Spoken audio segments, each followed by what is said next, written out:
fight against massive spending, fight against tyranny worldwide. Demonic leaders continue to lock folks down in different countries. Governors are fighting in tiny locations compared to the rest of this earth. When will all this end? What plans has the enemy unveiled? We're going to see all of that today. Now, I don't know if you guys know about this or not, but they have continued to talk, McCarthy, as they're standing shoulder to shoulder, actually sitting, almost falling asleep after hours and hours. During my recording, they are still standing there listening to this very long speech. And part of it includes a little history lesson about Durham. And I thought that timing was interesting. We talk about Durham before the Durham boat. And I thought it would be good to kick off this one with just a lesson from a guy who I don't really appreciate, but I tell you what, this House debate about Build Back Better bill before that expected vote, this one right here is something we all need. Inside my conference room, I have another portrait. It's a big one, 8 feet by 16. It's a portrait of Washington crossing the Delaware. You all know that painting, do you not? This is a replica. Do you know who painted that painting? You know, it happened Christmas 1776. The person who painted it wasn't there that day. He painted it in 1850, 1851. He wasn't even an American. He was a German immigrant who lived in America, Emanuel Lenz. He lived here for about 10 years, I believe, and then he went back to Germany. And he knew the same thing that Lincoln knew about America. That America's more than a country, that we're an idea. An idea not of more bureaucracy, but of more freedom. And his talent was art, so he thought, I'll paint this painting to inspire my country to have a revolution based upon the freedoms of American democracy. He gets it historically incorrect. If you look at the painting, it doesn't look like the Delaware, it looks like the Rhine, but he's German. We give him a break, right? He puts Washington in a rowboat. Historians will tell you he probably crossed in a Durham boat. He puts 13 people in the rowboat. Why? 13 colonies. He only shows you 12 faces. If you ever look at the painting, and please come to the office, you could bring your constituents. I don't have to be there. But he has Washington in this ceremonial uniform standing up in a rowboat in the middle of winter with his hand on his chest. You look at our founding father, and you would say that man is bigger in life. He's so stoic. I bet he's never lost a battle. But you know what history tells us? At that moment in time, Washington had only been a loser. He'd never won a fight. But if you Google this painting to see if I'm right, and you got your phones, you're welcome to do it. I don't want you to look at Washington. I want you to look at who's in the boat. The second person's wearing a beret. He's Scottish. The person in the green directly across from him, rowing in the exact same cadence as African American.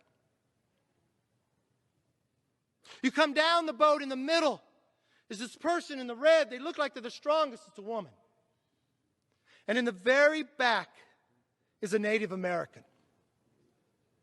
Now, Mr. Speaker, I cannot tell you if that diversity was in the boat that night, but to this young immigrant who had lived in America, that's who he believed would be in the boat. Now, the second person to the last was a rancher, a farmer. I don't know if he was related to Russell Johnson or not, but the same occupation. And he has his hand across his face. You see, it's the hand of the 13th person nobody sees. But what this artist was saying, here we are, not a country, but an idea. Having lost every battle before us, but willing to risk everything on our holiest of nights for the idea of freedom. Here's a hand. Would you get in and join us? I wish we hung that portrait in here. I wish we would look at that portrait. That when we brought bills to the floor, that we were all rowing together. Because I will tell you, the challenge Washington faced that night, our two biggest challenges for the future are the debt and China. And this bill makes us a loser on both. Mr. Speaker, it spends more money than we spent for the entire World War II. It sends our jobs to China.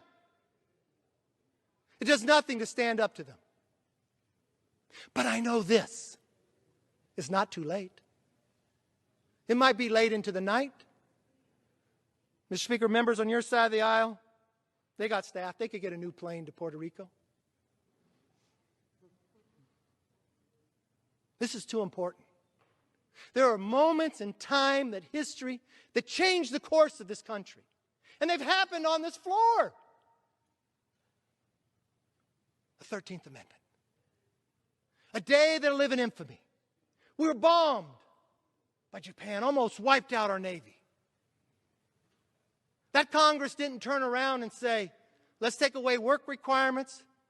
Let's give incentives to people who are coming illegally.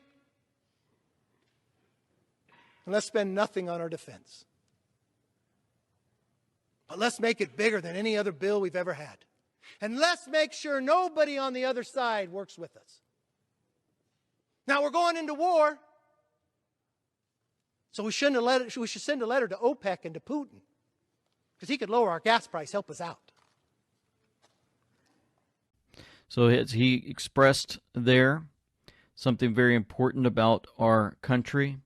Folks, this picture, I had no idea until he started talking about it, the history behind it.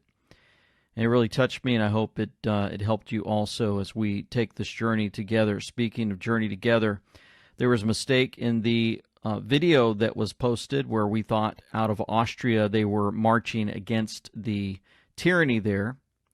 And Sergeant Robert Horton gave us an update. The 13 member of our admins team burn the midnight oil and work around the clock to quickly post all the events into the channel.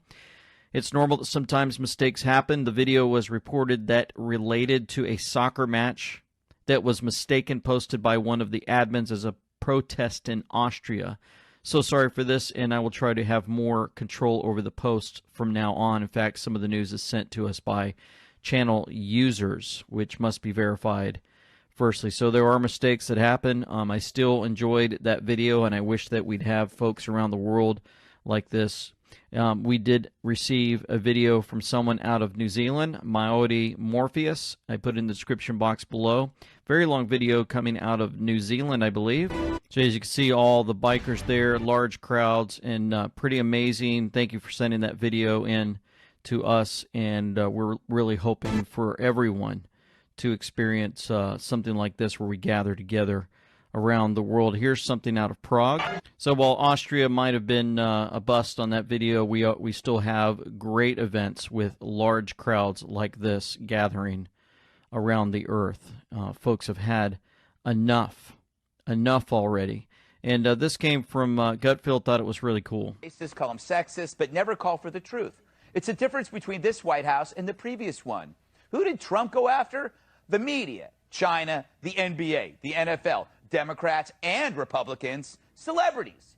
He punched up, not down. He didn't single out citizens or voters. Here, the White House sees you, the individual, as the problem, and they see group identity as its protection. It's a racket. They're the victims, even when they're in power and you're not. Yeah, pretty good. And there's another one from Laura Ingraham I'll show you in a moment. Before that, statement by Donald Trump, President 45th, President of the United States. The fact is, Trump wasn't a threat to America's standing in the world or to our economy. He was a threat to the old order. And now, 10 months into the Biden administration, America sees what real danger looks like. It looks like a bumbling fool. All of this is happening. Fox is starting to talk about Trump.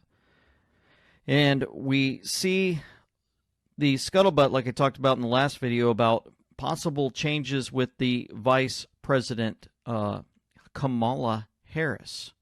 Now, when we had our intel comms playing out pretty good, We had things like this: change of batter coming. Why was she saved from officially announcing? Why was she reserved for a last-minute change? How do you attempt to sneak one in? Now, we were talking about this in the context, I believe, last year of wondering, are they going to change somebody as they're leading up to the time that they're going to vote for the 2020 election? We thought maybe they'll do a last-minute change, then. But there's been some thoughts that they would sneak one in now. So then who would they possibly sneak in? Hillary Clinton, Barack Obama ticket to replace Joe Biden. How would they pull something like that off? So I've seen a lot of different folks bring different thoughts in. One of them is they could say, we're going to bring old Hillary in as the VP. Yep. And then Joe Biden all of a sudden gets the 25th thrown against him. She steps up to the plate and brings old Obama back in as VP. Can you imagine that? Would they be able to pull a stunt like that? You know what? I believe they would. They could do anything they want. If they want, they could put old, I don't know, maybe they could put, let's see, the whole crowd in that they want. They can change everybody that they want anytime, break any laws that they want, and get by with it, and everybody's just going to pound the tables and scream and yell and say they can't do that, and they're just going to continue to laugh. Because that's what the enemy does. These evil folks. Evil folks. And so, speaking of evil, we keep seeing this guy popping up everywhere. Oh, Bill Gates. Well, documents show that he's given $319 million to media outlets. He's bankrolled hundreds of media outlets and ventures, including CNN and NPR, to the tune of at least $319 million. Yeah. So if you go to the Intel drops, we have the shot heard around the world, The Great Awakening, a week to remember. Interesting, because Pepe Deluxe says this is the shot heard around the world. I can't quit thinking about this. It has awakened many people to the school board tactics. The critical race theory pointed out by President Trump I had never heard about until he mentioned it. The infiltration by global powers into our elections and controlling all peoples of every country for a mRNA jab. This is about everything. Well, they have been talking about it in their TEDx reports, and they stand up on the stage. They've been giving speeches. I mean, they've basically been telling everybody what they wanted to do. They've been showing it in movies and music. Just never really bothered to pay attention, did we?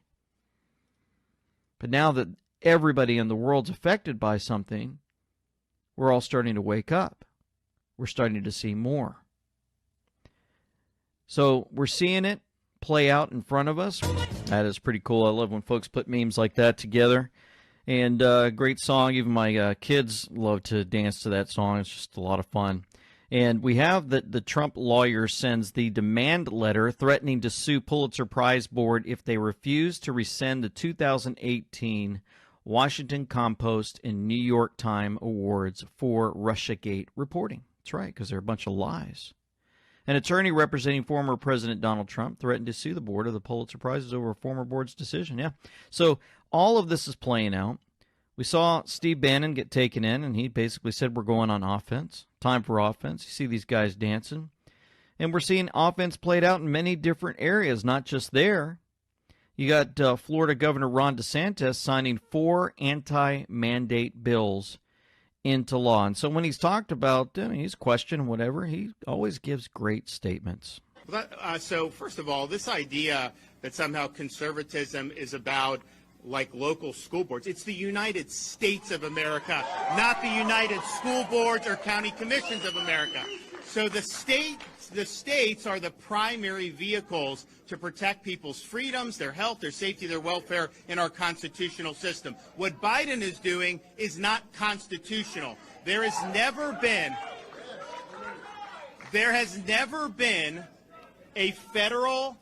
I hear people talk about, they do things in the military. Yeah, when I was in the military, They used to give me all kind of stuff. Honestly, I wish I would have thought a little bit, but I mean, whatever it was. But that's much different than regulating the military and then imposing it on civilians in society. It's never been done before. It's not, they don't have the power to do it. There's no federal police power. States have the federal, the police power. So that's from a constitutional perspective, it is worlds apart. Now, some people say, hey, these local governments wanted to lock down businesses. They wanted to force mandates. They wanted to keep the kids locked out of school. Yeah, you're damn right I overruled them on that because they were wrong. And the fact of the matter is,